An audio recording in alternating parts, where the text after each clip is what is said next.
Buenos días. Como decía don Irán, esta ya será la última predicación de la serie de 4 predicaciones que hemos estado viendo sobre el dinero. Y como dijimos también algún otro domingo, se envió unos podcasts a través de Lauri, del grupo de WhatsApp, donde se profundiza mucho más en todo esto. Si alguien está interesado y no ha recibido el link de esos podcasts, pues me puede preguntar y yo se los reenvío. E igualmente tenemos un libro de finanzas bíblicas en la biblioteca para prestar gratuitamente a aquellos que están interesados en cómo llevar unas finanzas conforme a la palabra de Dios, ¿no? Y estas han sido las 4 predicaciones, ¿no? Hoy nos centraremos en la última, en la cuarta. Estuvimos viendo en las 2 primeras predicaciones tratando el corazón, ¿no? De cómo nuestro corazón se relaciona con el dinero. Primero viendo cómo Dios realmente es el dueño de todo lo que tenemos, y eso tiene unas implicaciones en nuestros día a día, debiendo rendir cuentas cómo utilizamos ese dinero.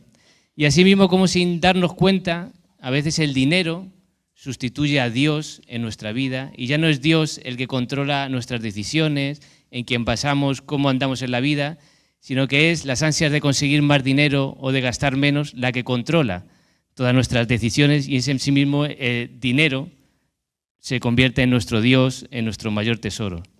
Y en la segunda predicación estuvimos viendo cómo no solamente el dinero se puede convertir en nuestro Dios, sino cómo podemos utilizar el dinero para servir a otros dioses, como nuestra reputación, como dar cobertura a nuestras adicciones, ya sea al sexo, a la pornografía, al alcohol, a las drogas, las compras compulsivas, y cómo en cambio deberíamos utilizar el dinero para servir a Dios, debiendo ser Dios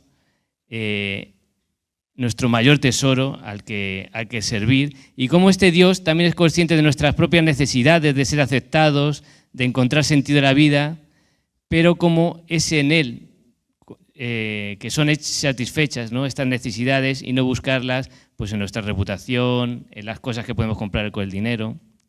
Y el domingo pasado estuvimos viendo cómo ganar dinero, ¿no?, de una manera que agrade a Dios, y hoy nos centraremos en cómo gastar el dinero de una manera que agrade a Dios. ¿Dar una más? Dale otra, si quieres. Mira, esto es una noticia que vi el mes pasado en un periódico de aquí de España, que decía que, bueno, que más de la mitad de los jóvenes gastan más de lo que ingresan, ¿no? Decía el periódico. Y decía que estaban influidos por la presión social en las redes y la facilidad de las compras online. Uno cuando lo lee detenidamente, bueno, te das cuenta que el periodista lo dice como algo malo, ¿no? Es un problema en nuestra sociedad, no solo en los jóvenes, ¿no?, sino también en los adultos. Pero me pareció muy curioso, sobre todo, a quién se echaba la culpa de gastar más de lo que ingresa. La presión social y la facilidad de las compras online. No las personas, son otros los culpables. Y este es un mal que a veces tenemos también nosotros, ¿no?, que siempre buscamos excusas. Es que a mí me enseñaron mal cuando yo era joven a utilizar el dinero. Es que tú no sabes lo que yo he tenido en la vida y por ahí vienen estos vicios y estas formas. Por supuesto que son cosas que nos influyen, pero en última instancia los responsables somos nosotros ante Dios, ¿no? El propio Jesús dice que lo que sale del hombre, eso es lo que contamina al hombre, porque de adentro del corazón de los hombres salen los malos pensamientos, fornicaciones, robos, homicidios, adulterios, avaricias, maldades, engaños, sensualidad, envidia, calumnia, orgullo, insensatez. Todas estas maldades vienen de afuera. Vienen de adentro de uno, salen del propio corazón de la persona. Pero esto ya, desde Adán y Eva, ¿no?, que dijo Adán, ¿de quién es la culpa? De la mujer que tú me diste. Que dijo Eva, la culpa es de la serpiente, ¿no? Y así muchas veces no salimos de ese círculo porque siempre nos excusamos en la culpa de otro. Pero delante de Dios yo soy el máximo responsable de mis hábitos a la hora de gastar el dinero. Eso no quita que haya sido influido, ¿no?, por otros factores, pero nadie me está obligando a día de hoy a actuar como yo lo hago, y tengo que dar cuentas a Dios de mi conducta. Por eso vamos a tratar este tema, porque lo consideramos importante, ¿no?, delante de Dios, de cómo utilizar ese dinero que Dios me ha dado. Da la siguiente, por favor. Y igual que en la anterior predicación, el versículo lema es el mismo, ¿no? 2 Corintios 5, 9. Por eso, ya sea presentes o ausentes, ambicionamos serle agradables a Dios. Y también ambicionamos serle agradables en cómo gastamos el dinero que Él nos ha provisto, ¿no? Recordamos que somos meros administradores de lo que ha puesto en nuestras manos y realmente la Biblia no nos dice exactamente cómo gastar cada euro que llega en nuestras manos, ¿verdad? Por eso hay que tener cuidado, y voy a tomar prestado de un profesor del seminario que le preguntaron cómo no caer en el fariseísmo, ¿no?, en el legalismo. Y él decía que utilizaba estos 3 principios. Dividía a la hora de tomar decisiones lo que es ley, lo que es sabiduría y lo que es preferencia, ¿no? Diciendo que es ley es los mandamientos de Dios, ¿no? Pero luego muchas veces hay principios que cada uno los aplica de una manera concreta y ahí ya entra la sabiduría y la preferencia, ¿no? Es ley de Dios, mandamiento de Dios, que debemos adorar a Dios. Si es con un órgano, si es con una guitarra, si es con una batería, eso ya es preferencia. Pero la ley hay que cumplirla. Pero cada uno tiene sus preferencias. Y así pasa también con el dinero, ¿no? Por ejemplo, sé que es pecado actuar con codicia, con avaricia, no ayudar al que tiene necesidad y está a mi lado y yo tengo para ayudarle. Sabemos que eso hay ley, hay mandamiento y si lo estoy incumpliendo es claramente. Pero si me dice el vecino, yo voy a invertir en una empresa farmacéutica en Albania, yo diría, estás loco. Pero a lo mejor al estudiar el mercado yo no lo haría. Pero ya es una preferencia, es un principio de sabiduría. No hay un mandamiento exacto que diga la Biblia, prohibido invertir en empresas farmacéuticas de Albania, ¿no, verdad? Y con esto de gastar dinero, a veces pues somos un poco intrusivos o criticones, ¿no? Porque yo me compré un coche de 10.000 euros y ese se la compra de 3.000. Pecador, ya podía dar otros 20.000 a los necesitados. Empezamos a juzgar, ¿no? Y es que hay ley, pero luego hay parte de sabiduría y preferencia y debemos ser muy cuidadosos con eso. Por supuesto, si en estos temas de dinero estoy viendo una familia, una persona que está cayendo en una mala práctica, ¿no?, en usar el dinero recurrentemente, incluso le veo que está sufriendo por eso, puedo venir a él en amor, dirle los principios bíblicos, cómo yo los aplico y guiarle en amor, ¿no? Pero no con el dedo condenatorio, como a veces hacemos, ¿no? Una persona que nunca nos hemos dirigido con él, la primera vez que le vamos a hablar es para decir que es un derrochador, ¿no? Entonces, tengamos también cuidado con eso. Por eso, ley, sabiduría y preferencia debemos tenerlo en cuenta cuando realmente dice algo exacto la Biblia o cuando hay cierta preferencia, ¿no? Vamos al siguiente. El esquema, el bosquejo de la predicación de hoy se va a basar en estos 4 puntos. ¿En qué gastar el dinero? Principios a la hora de donar dinero. Un punto sobre las deudas y otro sobre el ahorro. Entonces empecemos por el primero. ¿En qué gastar el dinero? Un principio que remarcamos mucho, ¿no? Que todo proviene de Dios y nosotros simplemente administradores. Y a veces creemos, bueno, yo le doy el diezmo a Dios y el 90% lo utilizo como me dé la gana. Y ya nos quedamos tranquilos. Pero no, la Biblia nos enseña que el 100% lo tenemos que utilizar de una manera que agrade a Dios, ¿no? Y como decimos, hay mandamientos y hay otras cosas que no dice específicamente. Pero hay unas causas, unos destinos de nuestro dinero en los que sí que es explícito la Biblia, mandamientos, ley, que debemos utilizarlo. Que es en el mantenimiento de uno mismo y su familia, en el pago de impuestos, en el mantenimiento de la obra de Dios y en ayudar a los necesitados. Y vamos a ir viendo uno a uno de estos. El primero, en el mantenimiento de uno mismo y de la familia. Fijaros lo que dice 1 Timoteo 5, a partir del 3. Me iré saltando alguno, como veis ahí, pero en ese párrafo, ¿no? Dice, honra a las viudas que en verdad lo son, pero si alguna viuda tiene hijos o nietos, aprenda a estos primero a ser piadosos para con su propia familia y a recompensar a sus padres, porque esto es lo bueno y agradable delante de Dios. Porque si alguno no provee para los suyos, y mayormente para los de su casa, ha negado la fe y es peor que un incrédulo. Me salto al versículo 16. Si algún creyente o alguna creyente tiene viudas, que las mantenga, y no sea agravada a la iglesia, a fin de que haya lo suficiente para las que en verdad son viudas, ¿no? Aquí habla mucho más, ¿no? Mucho más amplio el tema, pero sí que nos da un principio de cómo somos responsables ante Dios para cuidar el mantenimiento de nuestra familia cercana, incluso si llega el caso y hay necesidad, de nuestros padres y de nuestros abuelos, ¿no?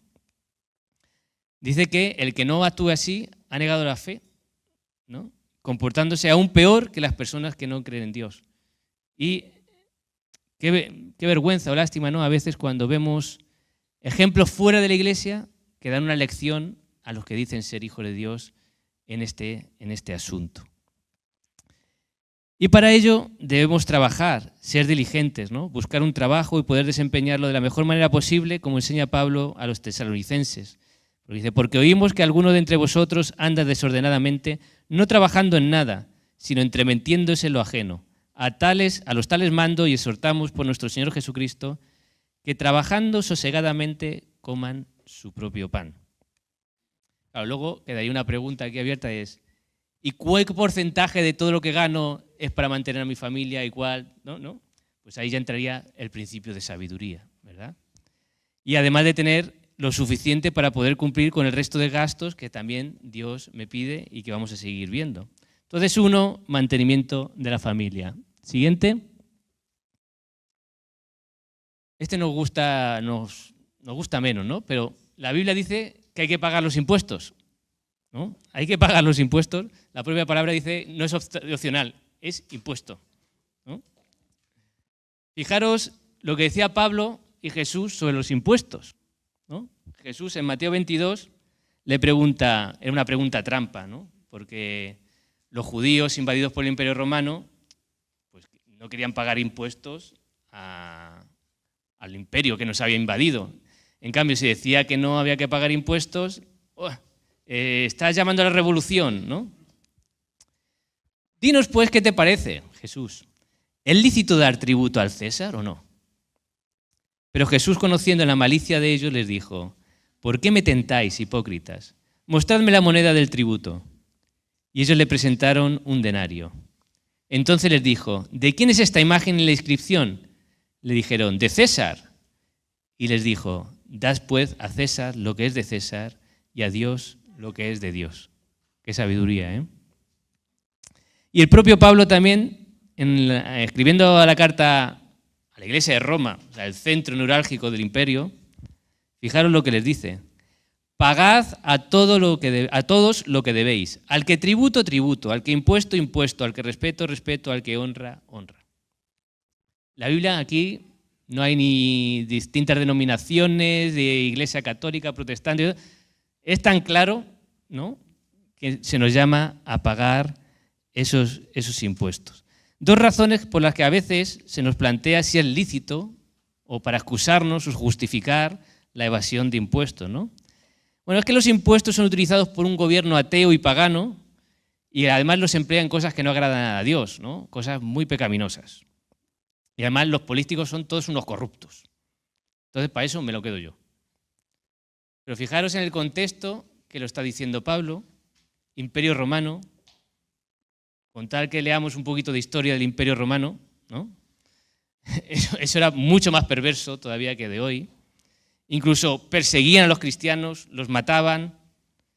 Hoy, por lo menos, pues se construyen colegios, carreteras, hospitales, se pagan las jubilaciones. Entonces, cuidado, ¿no? Y otra cosa también, ¿no? Esto son ocurrencias, ¿no? Uno reflexionando sobre esto dice, bueno, yo no pago el IVA de la factura porque así gasto menos, ahorro más y puedo donar más a la iglesia. Pero Dios no nos llama nunca a incumplir un mandamiento para cumplir otro. Ese dinero que te ahorras no proviene de una forma, de una manera honesta que agrada a Dios, ¿no? Entonces se nos acaban las excusas. Si Pablo mandaba en esas circunstancias que pagaran los impuestos, nosotros debemos pagar también los impuestos. Tercera cosa, que la Biblia explícitamente nos dice que tenemos que gastar el dinero.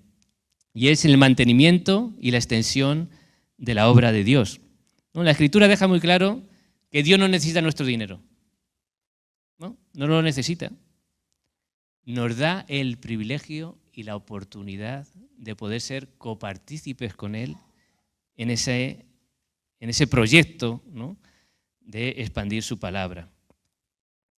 El Nuevo Testamento enseña que aquellos que trabajan duro, ¿no?, en el ministerio, pues deben ser remunerados por la Iglesia. Financiar al pastor, a los misioneros, instalaciones. Y vemos varios pasajes. Por ejemplo, fijaros en 1 Corintios 9, Pablo dice que el mismo Jesucristo ordenó que los que predican el Evangelio que vivan de él. Es decir, que su medio de vida, su trabajo, sea remunerado, ¿verdad? Dice, si nosotros sembramos entre vosotros lo espiritual, ¿es gran cosa si segáramos de vosotros lo material? Si otros participan de este derecho sobre vosotros, ¿cuánto más nosotros? Pero no hemos usado de este derecho, sino que lo soportamos todo por no poner ningún obstáculo al Evangelio de Cristo. ¿No sabéis que los que trabajan en las cosas sagradas comen del templo y que los que sirven del altar participan? Así también ordenó el Señor a los que anuncian el Evangelio que vivan del Evangelio, ¿no? Nosotros vamos a un restaurante y ya nos esperamos que ese filete que nos vamos a comer va a costar más dinero que si lo compramos del supermercado y lo cocinábamos nosotros. Pero estamos dispuestos, ¿por qué? Porque sabemos que hay que pagar el local, hay que pagar al camarero, al cocinero, y lo hacemos con gusto. Lo damos por hecho, ¿no? O cuando nos vamos de vacaciones, pues sabemos que un hotel pues tiene sus gastos, y hay que remunerarlo, y alguien tiene que ganar un beneficio, y lo hacemos, ¿no? Nosotros mismos realizamos unos trabajos y exigimos una remuneración. Pues el trabajo de pastor, de misionero, no es diferente, ¿no?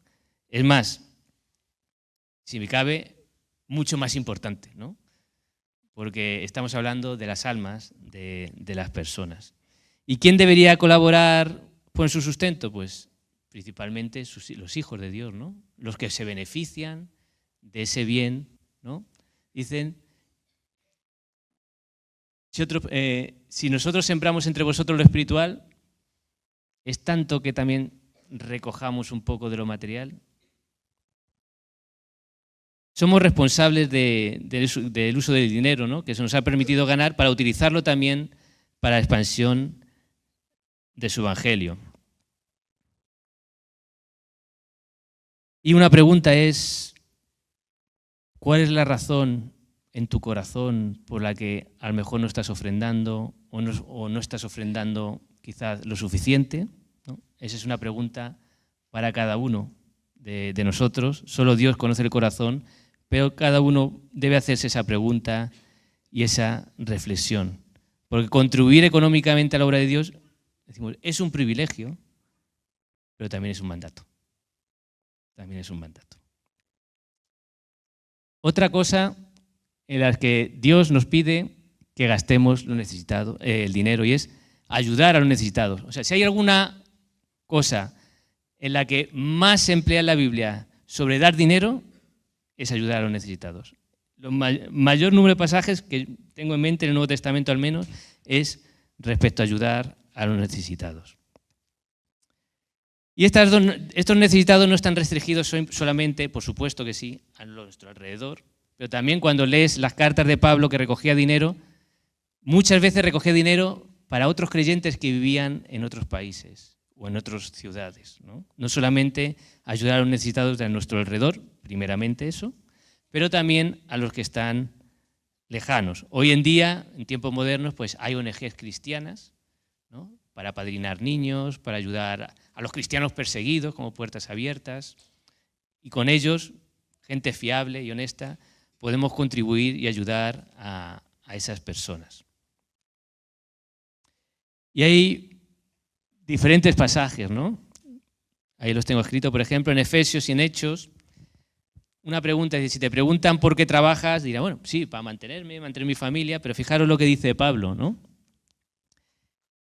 En Hechos 20:35, en todo os he enseñado que trabajando así se debe ayudar a los necesitados y recordar las palabras del Señor Jesús, que dijo, más bienaventurado es dar que recibir. Y también Pablo en Efesios 4, ¿no? Cuando dice el cambio que debe haber en los creyentes, dice, el que hurtaba no hurte más. Ah, vale, yo ya no hurto. No se queda ahí. Antes hurtaba, deja de hurtar, pero no te conformes con eso. Ponte a trabajar y haciendo con tus manos lo que es bueno para que tengas que compartir con el que padece necesidad. No solo le dice, trabaja para mantener a tu familia, no. Trabaja, eso ya se da por hecho. Trabaja también para ayudar al que tiene necesidad. Romanos y Gálatas, ¿no? Porque nos podía surgir la duda de a qué tipo de necesitados deberíamos ayudar. Y fijaros lo que nos dice Pablo también en Romanos 15.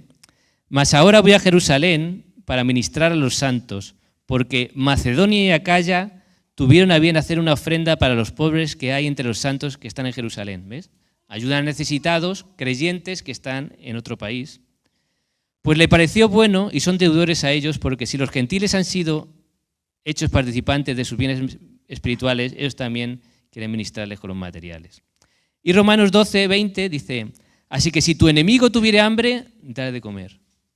Cuidado, hay que ayudar también. Si nuestro enemigo tiene necesidad, también debemos ayudarle. Si tuviere sed, dale de beber, pues haciendo esto, ascuas de fuego amontonarás sobre su cabeza. Y Gálatas 6:10 dice, así que según tengamos oportunidad, hagamos bien a todos y mayormente a los de la familia de la fe. Entonces tenemos que ayudar cristianos en necesidad, no cristianos en necesidad, nuestros enemigos en necesidad, priorizando a los creyentes, ¿no? A nuestra familia en la fe.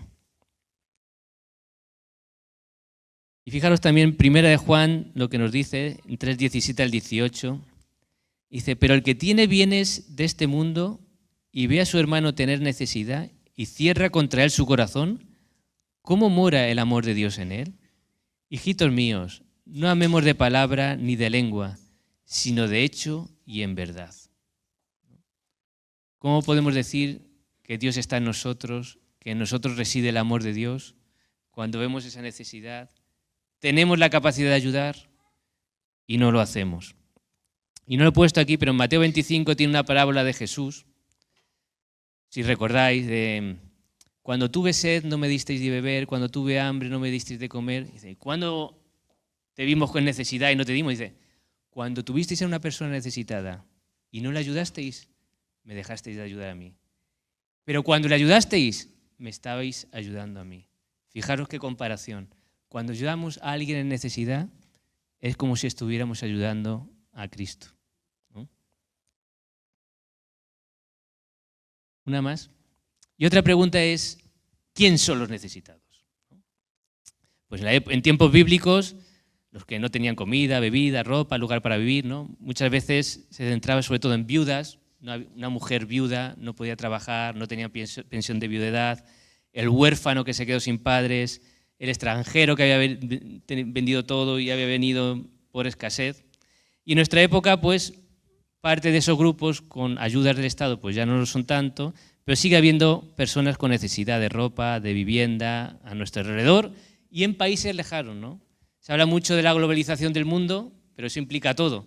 También ahora, gracias a Dios, podemos conocer a través de las noticias cómo están sufriendo algunos hermanos nuestros en otros países y poderles hacer llevar esa ayuda. Pero fijaros, esta familia hipotética o esta persona hipotética que gana 10.000 euros al año, pero recibe donaciones, una ayuda de 3.000, ¿no? Pues una persona que tiene necesidad y hay que ayudarla con 3.000 euros al año. Pero luego ves sus gastos. Bueno, pues en ropa 1.500, en restaurantes 700, en vacaciones 1.000, vivienda 6.000, tablet, móvil, comida. ¿Es una persona necesitada?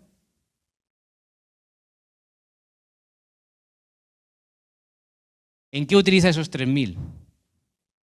Ahí está la clave, ¿no? Se podía ahorrar parte de esos gastos y esas donaciones ir a otra persona que tuviera más necesidad, ¿no? Tiene necesidad, pero no económica, sino de sabiduría y de disciplina, ¿no? Y ese pasaje que hemos visto antes, 1 Timoteo 5, 16, y es que cuando una persona que no está en verdadera necesidad pide que se le ayude, en cierta manera está robando a una persona que sí que tiene verdadera necesidad, porque no podemos ayudar a todo el mundo. Entonces, cuando yo te ayudo a ti, estoy dejando de ayudar a aquel, ¿no? Entonces, debemos también nosotros ponernos y ser conscientes, ¿no? Y ser diligentes en ser buenos mayordomos y no generar la necesidad, ¿no? A veces la necesidad te sobreviene y tienes que acudir en ayuda. Y debemos estar prestos los creyentes en ayudar esa necesidad. Pero no seamos generadores de necesidad. Y una más. Y una pequeña reflexión sobre nuestros gastos o nuestra manera de gastar. Bueno, he utilizado dos apellidos muy comunes en España, entonces nadie se tiene que sentir que le estoy señalando a él, ¿no? García y Rodríguez. Y hemos visto en qué cosas, ¿no? Dice la Biblia que sí o sí hay que gastar el dinero, ¿no? Debemos emplear el dinero que Dios nos ha provisto en mantener nuestra familia, ayudar a los necesitados, el ministerio, los impuestos. Entonces, primeramente deberíamos emplear el dinero en cuestiones que Dios sí dice que debemos gastar el dinero y luego emplear otro dinero en cuestiones menos prioritarias. Porque no debería emplear el dinero en cosas que Dios no me dice o no me está pidiendo, exigiendo que me las gaste, y dejando de emplear ese dinero en cosas que sí me está pidiendo gastarlo, ¿no? Entonces tenemos aquí a la familia García, que si son necesidades básicas, vamos a tomar que son verdaderamente necesidades básicas, ¿vale? Pues comida, ropa, medicinas, transporte, impuestos, y se gasta 20.000 euros. Bueno, ingresa al año 28.000 y se gasta 20.000 en necesidades básicas. Luego, en necesidades no básicas, pues ocio, ropa más cara, algún caprichito, pues se gasta 4.500. Con eso ahorra 2.500 y luego hace unas ofrendas a la iglesia o a misiones de 900 y ayuda a los necesitados en 100.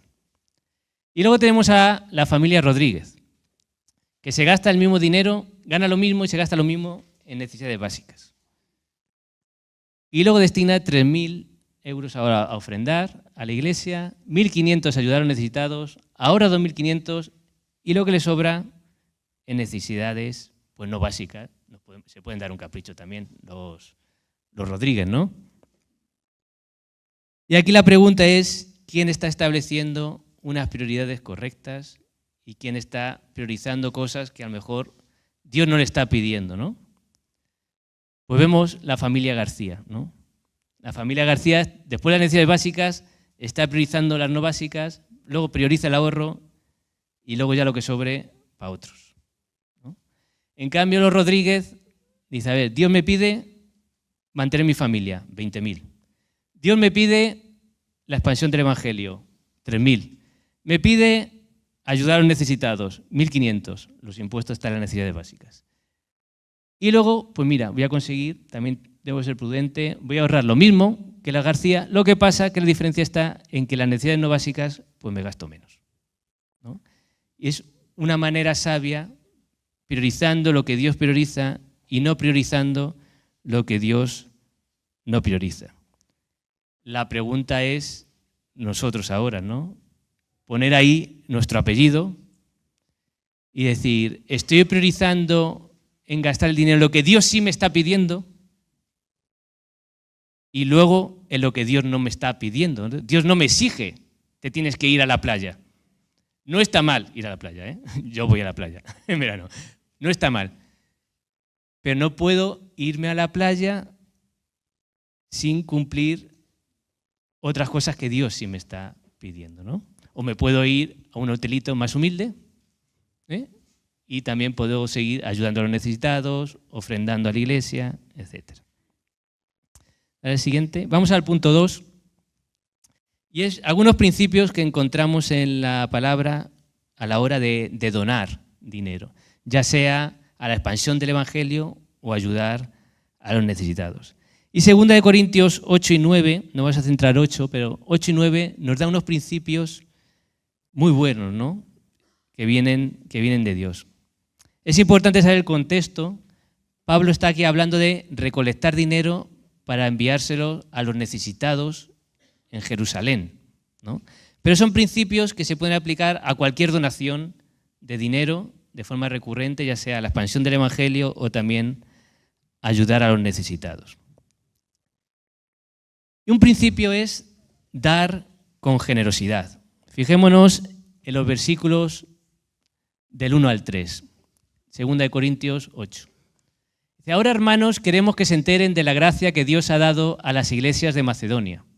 Está escribiendo a los corintios, pero también les menciona lo que ha ocurrido en Macedonia.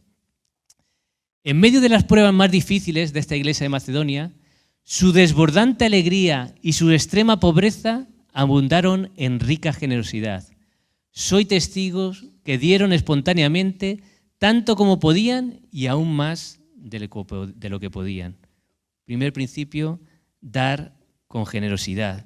Vemos cómo esa iglesia de Macedonia se había esforzado, ¿no? No en dar solamente lo que les sobraba, sino también hicieron cierto sacrificio de forma generosa. Y nos ayuda a ver que no solo los ricos tienen el privilegio de ayudar a los necesitados. También la gente humilde, en su proporción, puede ayudar a esa causa. Segundo principio, lo hemos hablado antes, que es que dar es un privilegio, ¿no? No es como una carga, venga, tengo que dar, ¿no? No, es un privilegio que Dios nos concede porque Dios no necesita nuestro dinero. Versículo 4. Rogándonos con insistencia. O sea, la iglesia de Macedonia, los creyentes de Macedonia estaban insistiendo a Pablo que les concedieran el privilegio de tomar parte en esta ayuda para los creyentes en necesidad. Cambio a veces y dice, bueno, si ya le ayuda a otro, pues que le ayude a otro. Bueno, si no le ayuda a nadie, venga, a ver si... Pero si le ayuda a otro, porque el privilegio. Pero esta iglesia lo veía como un privilegio. Querían todos aportar. Tercer principio, hay que donar como si ese dinero fuera para Dios. Permanece el anterior. Versículo 5. Incluso hicieron más de lo que esperábamos, pues se entregaron a sí mismos, primeramente al Señor y después a nosotros, conforme a la voluntad de Dios. Se entregaban a Dios, no estaban como, esto lo hago por ti, Pablo. Primeramente lo hago por Dios, ¿no? Son sus hijos y quiero honrar también a Dios. Un cuarto principio es buscar en nuestra vida cristiana crecer en generosidad. Versículo 7 dice, pero ustedes, así como sobresalen en todo, en fe, en palabras, en conocimiento, en dedicación y en su amor hacia nosotros, procuren también sobresalir en esta gracia de dar. Los creyentes debemos crecer en santidad, ¿no?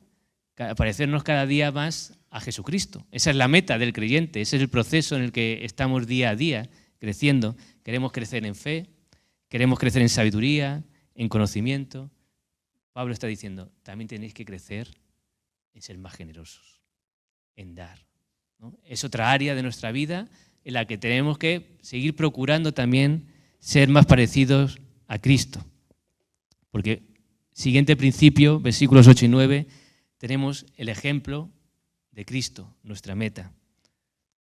Versículo 8 y 9 dice, no es que esté dándole órdenes, dice Pablo, sino que quiero probar la sinceridad de su amor en comparación con la dedicación de los demás. Ya conocen la gracia de nuestro Señor Jesucristo, quien era rico y por causa de ustedes se hizo pobre, para que mediante su pobreza ustedes llegaran a ser ricos. Queremos dar del amor que hemos recibido, ¿no? De Cristo.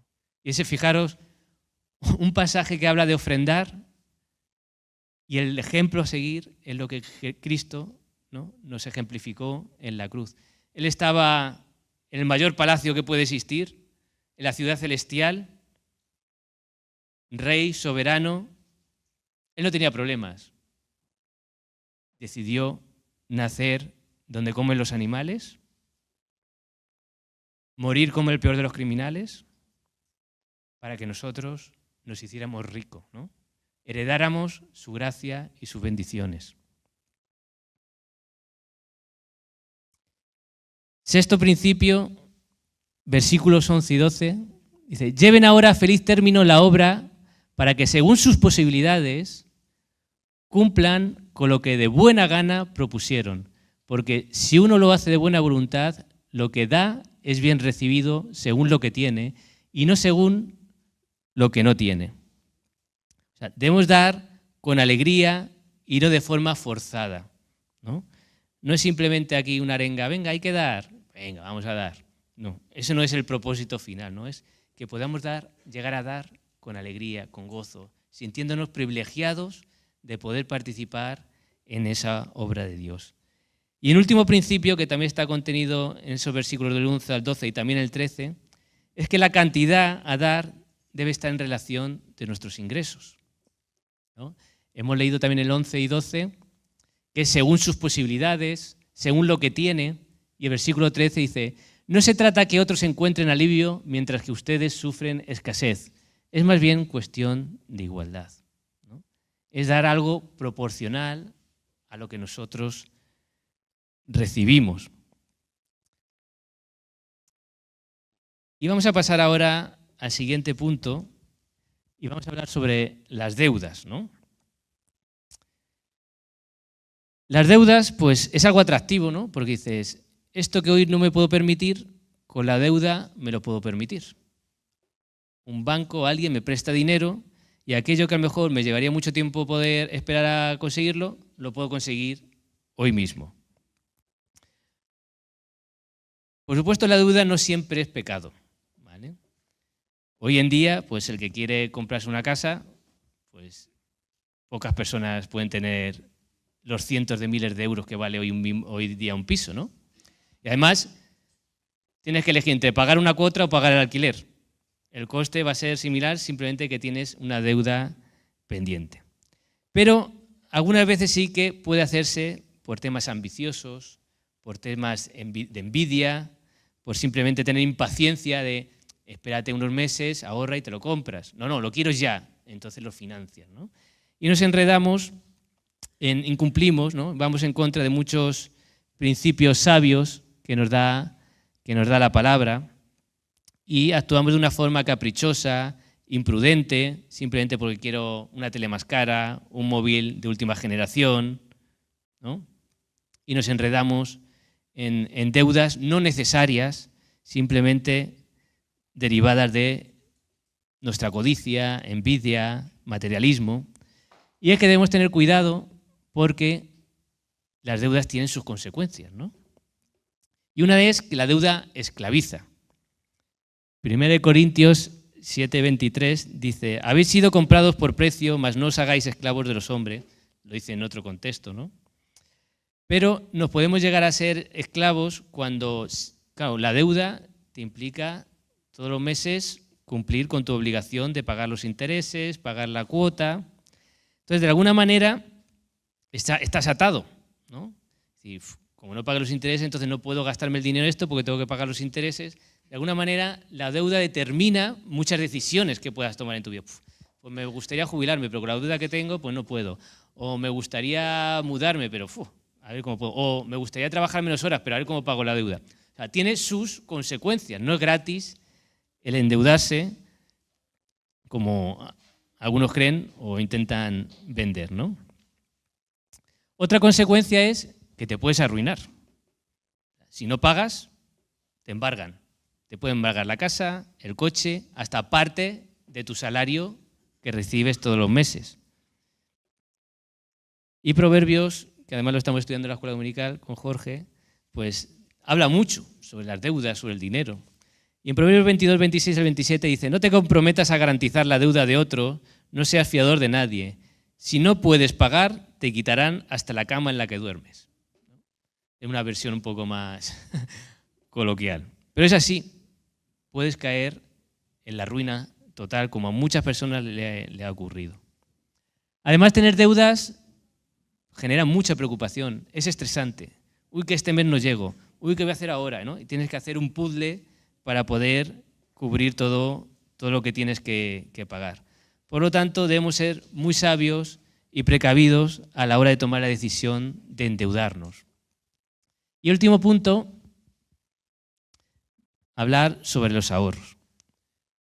Aquí va a entrar mucho el principio de sabiduría y de preferencia, porque no hay ningún mandamiento en la Biblia que diga que todo cristiano tiene que ahorrar dinero todos los meses. No hay ningún mandamiento.